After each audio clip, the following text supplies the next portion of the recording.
د خبرونو سرټکي مو په دغو پیښو کې هیڅ پټه موضوع نشته. بهرنۍ لاسوهنه په بشپړ توګه څرګنده ده.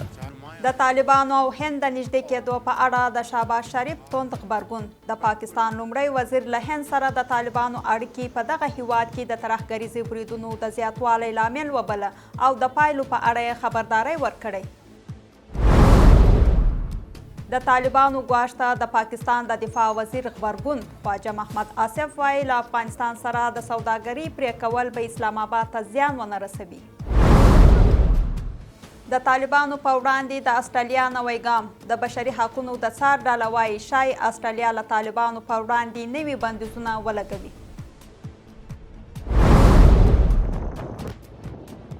او غزه تر بیا ځلې اور لاندې. اسرائیل په غزه کې د نوي هوایي او توپچي بریدونه ترسره کړل. سلامونه، وخت مو پخیر. د اما 2 بجو خبرو ته ښه راغلاست. نن پنجشنبې 22 د لړم چې برابریږي 13 د نومبر. اوس هم بشپړ خبرونه. زه سادیه طاهر یم. د پاکستان لومړی وزیر وایي چې د طالبانو او هند ترمنځ اړیکې په پاکستان کې د ترهګریزو پیښو د زیاتوالي لامل شوی دی او خبرداری ورکوي چې د پاکستان په وړاندې هر ډول ګواښ ته به په کلکه ځواب ورکړل شي. شهباز شریف له طالبانو سره په ترکیه کې د څو پړاوو مذاکراتو یادونه هم کړې ده او ویلي دی چې دغو مذاکراتو کومو ملموسه پایله نه درلوده، ځکه په خبره یې پاکستان په افغانستان کې د تحریک طالبان پاکستان د فعالیتونو د بندېدو غوښتونکي وه. بل ورته د پاکستان د دفاع وزیر ویلي دی چې دوی له هند او طالبانو سره جګړې ته چمتو دي. په داسې حال کې چې پاکستان په وروستیو ورځو کې د څو مرګونو بریدونو شاهد و، د دغه هېواد لومړي وزیر شهباز شریف پارلمان ته په وینا کې ویلي چې د پاکستان د ناامنیو د زیاتوالي اصلي لامل له هند سره د طالبانو اړیکې دي. شهباز شریف د پاکستان په اسلام آباد او وزیرستان کې د وروستیو بریدونو عاملین طالبان او نوي ډهلي بولي او وایي چې له هند سره د طالبانو اړیکې د دې لامل شوي چې په پاکستان کې امنیتي پیښې زیاتې شي. شریف ټینګار کړی چې څرګند شواهد دا ښیي چې برید کوونکو بهرنی ملاتړ درلود او د وزیرستان د پوځي اکاډمۍ پر زده کوونکو ځانمرګی بریدګر هم افغانی و. په دغو پیښو کې هیڅ پټه موضوع نشته. بهرنۍ لاسوهنه په بشپړ توګه څرګنده ده. کله چې ما د پرونیو پیښو په تړاو بیان ورکړ او څرګنده مې کړ چې د خوارجو فتنه په هند کې فعاله ده، له بده مرغه زموږ ګاونډی افغانستان هم د دې ترڅنګ یاد شو. د هند حکومت سمدلاسه غبرګون وښود او ویل چې دا تورونه بې اساسه دي، خو اړتیا نشته نور وضاحت ورکړو. د بلوچستان په پیښه کې چې ترهګرو د جعفر ایکسپریس ریل ګاډی یرغمل کړ، موږ د دې پیښې شواهد نړیوالې ټولنې ته وړاندې کړ څو څرګنده کړو چې دغه ډلې افغانستان سره تړاو لري. شهباز شریف له طالبانو سره د پاکستان د ډیپلوماټیکو هڅو او خبرو اترو په ځانګړې توګه د ترکیې او قطر وروستیو ناستو ته په اشارې سره وویل چې تیر 2 کاله پاکستان یوازې یوه غوښتنه لرله، دا چې هغه ترهګریزې ډلې مهار شي چې د افغانستان له خاورې د پاکستان پر ضد فعالیت کوي. هغه یو ځل بیا د خبرو غوښتنه وکړه او له طالبانو غواړي چې نور له درواغجنو ژمنو لاس واخلي. په وروستیو کې په استانبول کې څو غونډې ترسره شوې او د سولې خبرې وشوې. زموږ شرط د دغه خبرو د دوام لپاره دا و چې د افغانستان موقتي یا انتقالي جوړښت چې نن ورځ موږ ورته د افغانستان حکومت وایو باید د ترهګریزو ډلو د فعالیت د مخنیوي لپاره لازم اقدامات ترسره کړي. پوری دنیا کے سامنے ہم لے کے آئے. خو د پاکستان د کورنیو چارو وزیر محسن نقوي د بریټانیایي د ملي جنایي مبارزې د ادارې له مشر سره په لیدنه کې ویلي د پاکستان ټولې ترهګریزې پیښې له ګاونډیو هېوادونو سره تړاو لري. بل خوا یو شمېر سیاسي شنونکي وایي له هند سره د طالبانو نږدې اړیکې ښایي د افغانستان په زیان تمام شي. اکثرا موږ کله چې ګورو هند سره ډېر زیات نږدېوالی اکثرا په افغانستان په تاریخ کې چیرې متوجه زه ورته د داود خان او دې خوا د ظاهر شاه نه اکثرا په دې مسایلو کې موږ بایللی دې لپاره ډېر نږدېوالی او سیاسي ملکونه بیا موږ لپاره ډېر زیات ضرر پیښ کړی او موږ لپاره مشکلات ایجاد کړی. پاکستان طالبان په دې تورنوي چې د تحریک طالبان پاکستان جنګیالیو ته پناه ورکوي، خو طالبان دغه تورونه ردوي او وايي د پاکستان امنیتي ستونزې د هغه هېواد کورنۍ ستونزې دي. له پاکستانه د افغانستان د سوداګریزې لارې د پرې کولو په اړه د عبدالغني برادر څرګندونو په ځواب کې د پاکستان د دفاع وزیر ویلي دي چې دا اقدام به پاکستان ته کوم اقتصادي زیان ونه رسوي او دا یې د طالبانو خپل منځنۍ مسله وبلل. په ورته وخت کې د افغانستان سوداګرۍ او صنایع خونې د مدیر پلاوي غړی خانجان الکوزی امو ته وایي چې د افغانستان او پاکستان ترمنځ هر کال شاوخوا $1.5 میلیارډ واردات او $800 میلیونه صادرات کیږي. خو ځینې اقتصادي کارپوهان خبرداری ورکوي چې د دواړو هیوادونو ترمنځ د سوداګریزو اړیکو پرې کول د دواړو خواو لپاره منفي پایلې لرلی شي، په ځانګړې توګه د افغان سوداګرو لپاره. د عبدالغني برادر د وروستیو څرګندونو په تړاو د پاکستان د دفاع وزیر ویلي چې له پاکستانه د افغانستان د سوداګریزې لارې پرې کول به دې هیواد ته کوم اقتصادي زیان ونه رسوي. هغه همدا راز زیاته کړې چې د طالبانو لخوا د سوداګرۍ لارې د بدلولو پریکړه د طالبانو خپل منځي مسله ده. د طالبانو د رئیس الوزرا اقتصادي مرستیال تیره ورځ په کابل کې په یوه ناسته کې له پاکستان سره د سوداګرۍ محدودولو غوښتنه وکړه او د درملو واردونکو ته یې 3 میاشتې وخت ورکړ چې له پاکستانه درمل وارد نه کړي. په ورته وخت کې د سوداګرۍ او پانګونې خونې د مدیره پلاوي غړی خانجان الکوزی امو ته وایي افغانستان په کال کې $1.5 میلیارد واردات او $800 میلیونه صادرات لري. کم یک ماه میشه که تمام سرحدات پاکستان بسته هستند و ما سالانه $1.5 میلیارد واردات داریم از پاکستان و $800 میلیون صادرات داریم که وا کلش متضرر شده. ځینې اقتصادي کارپوهان خبرداری ورکوي چې په راتلونکي 3 میاشتو کې به له پاکستان سره د سوداګرۍ د پرې کولو اغیزې ډېرې شدیدې شي او افغانستان به اړ شي چې له ډېرو ګرانو ترانزیتي لارو کار واخلي. پلان‌های کلان پاکستان همی است که اون موقعیت استراتژیکی افغانستان یا جیو استراتژیک افغانستان خنثی کنه و از طریق خودش و انتقال به از طریق خودش روابط جنوب آسیا را با آسیای مرکزی و شرق آسیا و شرق میانه با تبانی با ایران او را انجام بده. د پاکستان او افغانستان ترمنځ د سرحدي لارو له تړلو 33 ورځې کیږي چې د دواړو هیوادونو ترمنځ هر ډول سوداګري بنده شوې ده. دا بندښت د دې لامل شوی چې له پاکستانه د وارد شویو توکو لکه ساختماني توکو، درملو، وریجو او بورې بیې په افغان بازارونو کې 2 برابره لوړې شي. برعکس پاکستان ته د افغانستان صادرات په ځانګړې توګه میوې او نور توکي کم شوي دي. د وړو د بورې بیه شاوخوا 100 افغانۍ، د وریجو د یوې بورې بیه 200 څخه تر 2500 افغانیو پورې لوړه شوې ده او د غوړیو د 14 لیټره کڅوړې بیه هم له 200 څخه تر 2500 افغانیو پورې لوړه شوې ده. د بشري حقوقو د څار بنسټ وايي استرالیا د خپلو خپلواکو بندیزونو په مقرراتو کې د بدلونونو په وړاندې سره یو مهم ګام اخیستی څو د طالبانو او هغو نورو کسانو حساب ورکونه یقیني کړي چې په افغانستان کې د بشري حقوقو په جدي سرغړونه کې لاس لري. د بشري حقوقو څار بنسټ په خبرپاڼه کې ویل شوی یاد بدلونونه به د استرالیا حکومت ته د اجازه ورکړي چې پر هغو اشخاصو او بنسټونو ځانګړي بندیزونه او د سفر محدودیتونه ولګوي چې په افغانستان کې د ښځو، انجونو او له شکیو ځپلو چارو کې ښکیل دي. د بشري حقوقو څار بنسټ د استرالیا څانګې مشره وایي د استرالیا حکومت باید له دغو هدفمندو بندیزونو څخه د طالبانو په وړاندې د خپلې بهرنۍ تګلارې د یو مهمې وسیلې په توګه کار واخلي. د استرالیا له لوري د خپلواکو بندیزونو په مقرراتو کې د طالبانو پر ضد د نوو بندیزونو د وضع کولو وړاندیز شوی دی.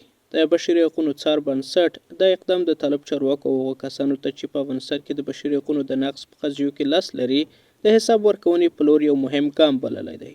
د دغه بنسټ په خبرپاڼه کې ویل شوي دا بدلونونه به د استرالیا حکومت ته دا واک ورکړي چې پر هغو کسانو او ادارو هدفمند بندیزونه او د سفر محدودیتونه ولګوي چې په افغانستان کې د ښځو، انجونو، لږکیو او یا هر ډول ځپلو په چارو کې لاس لري یا هم ورسره همکار دي.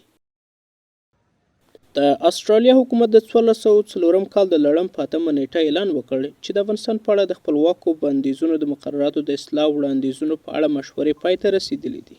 دغه اصلاحات چې د بهرنیو چارو او سوداګرۍ وزارت له لوري وړاندیز شوي لږ تر لږه 3 برخې رانغاړي، لکه په بندیزونو په لیست کې د افغانستان شاملولو لپاره نوي معیارونه، پر افغانستان د وسلو بندیز او د وسلو اړوند خدماتو د وړاندې کولو مخنیوی. د بشري حقوقو څار بنسټ زیاتوي دغه مقررات به د استرالیا حکومت ته دا زمینه برابره کړي چې پر هغو کسانو هم بندیزونه ولګوي چې د افغانستان د ښې حکومتدارۍ او د قانون د حاکمیت د اصولو د کمزوري کولو هڅه کوي. د افغانستان یو شمېر اوسیدونکي هم وایي چې د طالبانو له لوري د ښځو او نجونو پر وړاندې د محدودیتونو د لرې کولو لپاره باید له هر ډول ممکنو وسیلو ګټه واخیستل شي. بیش از 4 سال میشه حکومت حق کار و تحصیل درس از ما گرفته، ما را سرکوب کرده. ما تا چه بالای ما این ظلم باشه ما حق خود میخواهیم. له بلې خوا د ملګرو ملتونو د سرمنشي ویان تازه ټینګار کړی چې طالبان باید ټول محدودیتونه په ځانګړې توګه د ښځو او نجونو پر کار او زده کړو لګول شوي بندیزونه لغوه کړي. د ملګرو ملتونو پراختیایي پروګرام هم یو ځل بیا پر دې ټینګار کړی چې د بشر دوستانه او بیا رغونې د فعالیتونو په چوکاټ کې د ښځو د کار حق او د هغوی د تګ راتګ پر ازادۍ ټول محدودیتونه باید ژر تر ژره لرې شي. سربیره پر دې یا د ادارې یادونه کړې چې د نجونو د زده کړو د حق درناوی هم باید وشي. د دې مخکې اروپایي ټولنې د طالبانو پر لوړپوړو چارواکو لکه د پوهنې او لوړو زده کړو وزیرانو او د طالبانو د سترې محکمې پر رئیس بندیزونه لګولي وو. د هغې وروسته برېټانیا هم د بشري حقوقو د نقض له امله طالبان د خپلو خپلواکو بندیزونو په لیست کې شامل کړل.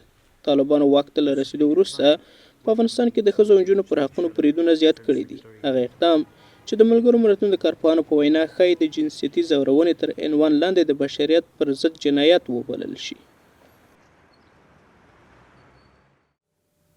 د ژمي پر رارسېدو سره د کونړ ولایت یو شمېر زلزله ځپلي وایي دوی لا هم حیاتي مرستې نه دي ترلاسه کړي او په سخت اقتصادي وضعیت کې دي. دوی له طالبانو او مرستندویه ادارو غواړي چې ژر تر ژر د دوی وضعیت د حل لپاره اقدام وکړي. د ژمي پر رارسېدو سره د کونړ ولایت زلزله ځپلې سختې ورځې او شپې تېروي. ډېری کورنۍ لا هم په خیمو او نیمه ویجاړو کورونو کې ژوند کوي. د سرپناه او کار نشتوالی او اقتصادي ستونزې د دوی له اصلي ننګونو دي. ځوانان اول خو دا دی چې دلته کارونه نشته دی، غریبي ده او مقصد دا دی موږ غواړو چې ځوانانو ته د کارونو فرصت برابر شي. مقصد کارونه نشته دی. فعلا چې وظیفه نه لرم په کور کې یم نو دغه د دهقانۍ او د مالدارۍ سره هم سروکار دی، بیکاري ده، وظیفې نشته دی، د پیسو د پیدا کولو لپاره بله ذریعه نه لرو. ځینې نور ټینګار کوي چې دوی نشي کولی خپل کورونه بیا ورغوي او په سختو شرایطو کې ژوند کوي. نړیوال موږ سره کومکونه وکړي، موږ ته روزګارونه ورڅه یو کار زمینه برابره کړي.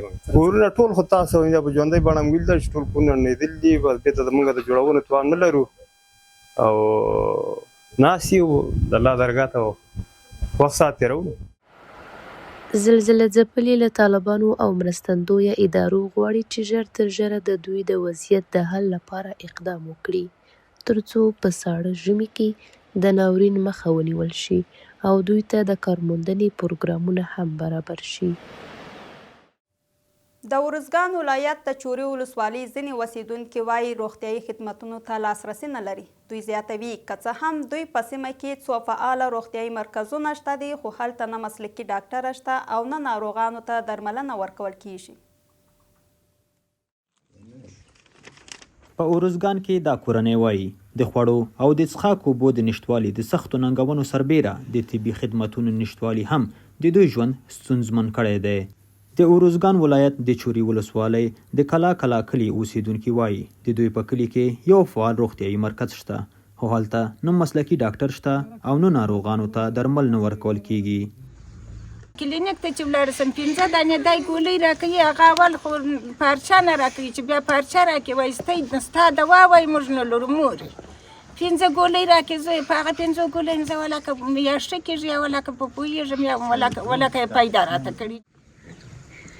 د دې کلي اوسیدونکي وایي د څښاک پاکو اوبو د نشتوالي له امله ډیری خلک د پښتورګو په ناروغیو اخته شوي دي.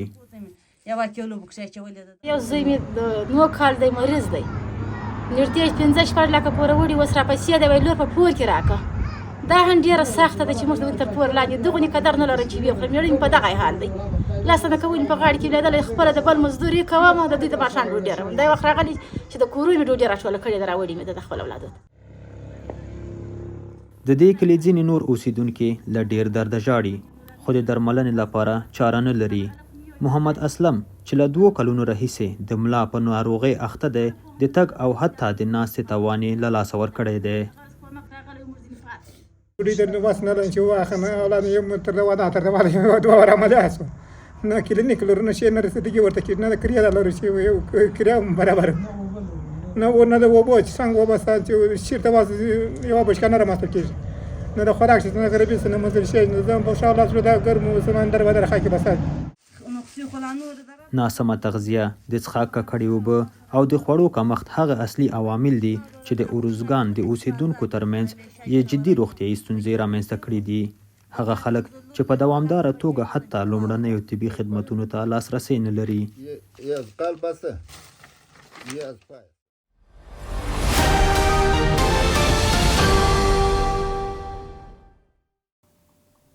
وسم سولاند اقتصادي خبرونه.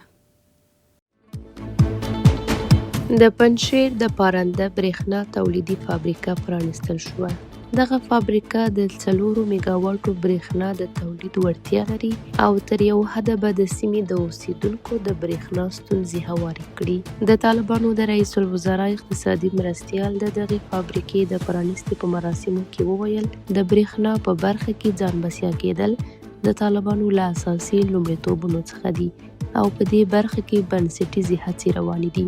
دغه څرګندونې په داسې حال کې کېږي چې د جمهوریت پر مهال طالبانو د هلمند د کجکي برېښنا بند ته د توربینونو د لیږدولو مخه نیولې وه او د امنیتي ستونزو له امله د کجکي بند د جوړېدو کار څو کاله وځنډېد. د 1408 کال په وږي میاشت کې نږدې 15,000 کورني او بهرني سرتیرو د طالبانو له څو ورځنیو جګړو وروسته یوازې وتوانېدل چې د برېښنا یو توربین د کجکي بند ته ورسوي. قرغیزستان افغانستان ته د پټرولو د صادراتو اندازه 2 برابره کړې ده. د قرغیزستان د ملي احصایې د کمیټو د راپور له مخې د روان کال له جنوري میاشتې تر اګسته پورې د 22 میلیونه ډالرو په ارزښت له 950 میلیون لیټرو څخه زیات پټرول افغانستان ته صادر شوي. د دې کمیټې شمیرې ښیي چې د تیر کال په همدې موده کې قرغیزستان د 14 میلیونه ډالرو په ارزښت افغانستان ته پټرول صادر کړي وو چې د روان کال د لومړیو 8 میاشتو په پرتله کموالی ښیي. قرغیزي رسنیو راپور ورکړی چې افغانستان به د 2025 کال لپاره د قرغیزستان د تیلو د صادراتو مهم بازار وي. د لوږې د مخنیوي د لومړنیو خبرداریو نړیوالې شبکې راپور ورکړی چې د افغانستان د خوړو امنیتي کړکېچ به د روان زیږدیز کال تر پایه پورې دوام وکړي. په راپور کې ویل شوي چې وچکالي او د کرنیزو حاصلاتو کموالی د خوړو د امنیت د کړکېچ او د خوارځواکۍ 2 اصلي لاملونه دي. راپور زیاتوي چې خوړو ته د کورنیو لاسرسی ورځ تر بلې کمیږي او د خوړو په لګښت کې به د پام وړ کموالی راشي.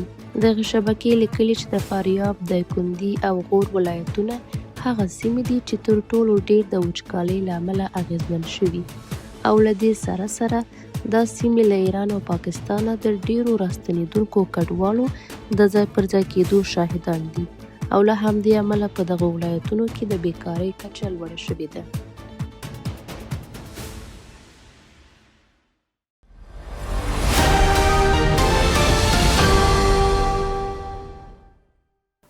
د هېواد په بازارونو کې د اسعارو بیه یو امریکایي ډالر 16.18 افغاني، یو یورو 15.8 افغاني، زر ایراني ریال 1.4 افغاني، زر هندي روپۍ 2.8 افغاني، یو د اماراتو درهم 12.19 افغاني، زر پاکستاني روپۍ 223 افغاني.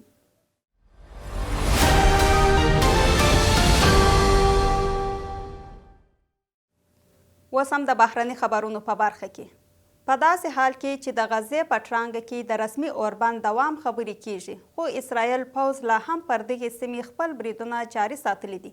تر اوسه په دغو تازه بریدونو کې د تلفاتو په اړه کوم راپور نه دی خپور شوی او د اسرائیلو پوځ هم تر دې دمه څه نه دي ویلي.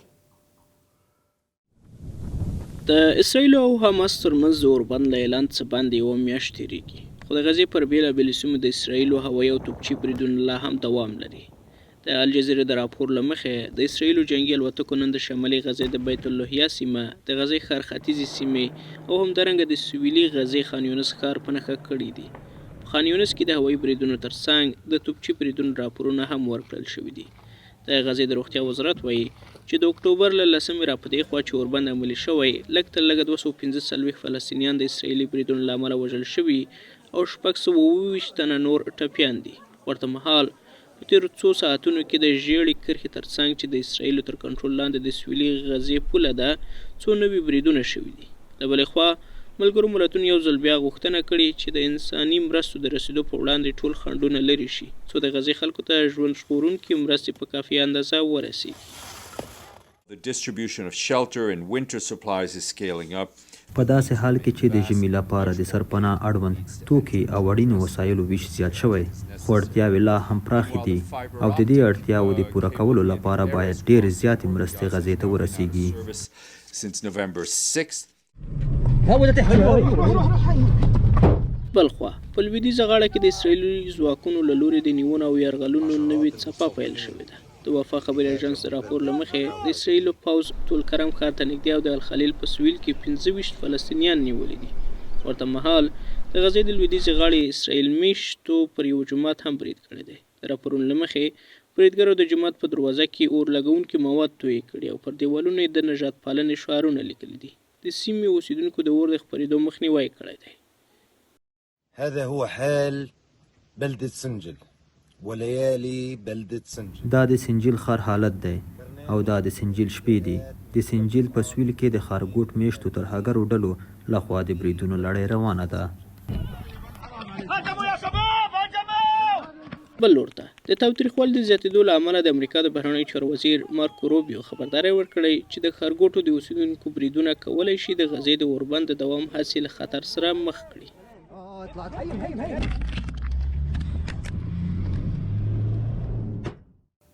اوس هم د نړۍ په نورو برخو کې د امریکا ولسمشر ډونالډ ټرمپ د فدرالي بودیجې د تمویل قانون په لاسلیک کولو سره د دې هېواد په تاریخ کې د دولتي رخصتۍ تر ټولو اوږده موده پای ته ورسوله. د دولت دا رخصتي چې 43 ورځې دوام وکړ د اکتوبر میاشتې له لومړي نیټې پیل شوې وه او له پیل سره یې د ډیریو دولتي خدماتو چارې په ټپه درېدلې وې او د شاوخوا 1.5 میلیون دولتي کارکوونکو معاشونه هم ځنډېدلي وو. نوې لایحې چې د استازو جرګې له 222 موافقو رایو سره تصویب شوه د راتلونکي کال تر جنوري میاشتې پورې د دولت د تمویل موده غځوي او د دولتي کارکوونکو د معاشونو ورکړه تضمینوي. که څه هم د امریکا د دولت اوږدمهاله رخصتي نوره پای ته رسېدلې ده، خو د جمهوري غوښتونکو او ډیموکراتانو ترمنځ د روغتیايي بیمې مرستو په سر اختلاف لا هم نه دی حل شوی او ټاکل شوي چې په دې تړاو په ډسمبر میاشت کې رایه اچونه وشي. د پاکستان پارلمان د اساسي قانون هغه تعدیل تصویب کړ چې له مخې د پوځ د مشر صلاحیتونه زیاتوي او د سترې محکمې د نفوذ حوزه راکموي. د دې تعدیل له مخې د پوځ مشر عاصم منیر به د دفاعي ځواکونو مشر په توګه وټاکل شي او د پوځ هوایي ځواک او بحري ځواک مشرۍ په یو وخت کې په لاس کې ولري. هغه به د خپلې دورې له پای وروسته د ټول عمر لپاره قضایي ماسونیت ولري. په عین وخت کې د اساسي قانون اړوند دوسیې به له سترې محکمې څخه د فدرالي اساسي قانون محکمې ته ولیږدول شي چې قاضیان یې د حکومت لخوا ټاکل کیږي. منتقدین وایي دا ګام به واک د پوځ په لاس کې متمرکز کړي او د قضایي قوي خپلواکۍ به زیانمنه کړي. خو د شهباز شریف حکومت دا کار د بنسټونو د همغږي او د ملي یووالي لپاره ګټور بللی دی. په پیرو کې یو ترافیکي پیښه کې شاوخوا 32 کسان مړه شوي دي. د راپورونو له مخې دا پیښه پرون د آرکیپاکا په غرنۍ سیمه کې هغه وخت رامنځته شوه چې یو بس چې شاوخوا 80 مسافر یې لیږدول له یو موټر سره تر ټکر وروسته له سړک واوښت او 200 متره لاندې درې ته وغورځېده. د ټي وي پرو دولتي شبکې د راپور له مخې موټر چلونکي د ټکر پر مهال د الکولو تر اغېزې لاندې وو. د دې هېواد روغتیایي چارواکي وايي 36 کسان د پیښې په ځای کې مړه شوي او یو بل یې په روغتون کې ساه ورکړې ده. 20 نور مسافر ټپیان شوي دي.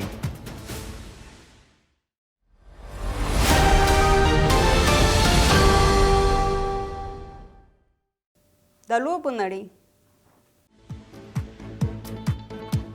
د اسلامي هیوادونو د پیوستون لوبو د مویتای سیالیو په دوام کې به نن 2 افغان لوبغاړي له خپلو سیالانو سره مخ شي. محمد یوسف جهانگیر 13 ورځ په 15 کیلوګرام وزن کې خپل اندونیزیایي سیال ته ماتې ورکړه او سید حمید الله سادات په 80 کیلوګرام وزن کې خپل قزاقستاني سیال ته ماتې ورکړه او نیمه پایلو ته ورسېدل. جهانگیر به نن له خپل سیال سره چې له سعودي عربستان څخه دی به سیالي وکړي او حمید الله سادات به هم له ایراني سیال مجید هاشم بیګي سره سیالي وکړي. په بامیان کې د اتو لوبډلو ترمنځ د فوټسال سیالۍ پیل شوي دي. دا لوبډلې به د دې ولایت په مرکز کې د 2 اونیو لپاره یو بل پر وړاندې سیالۍ وکړي.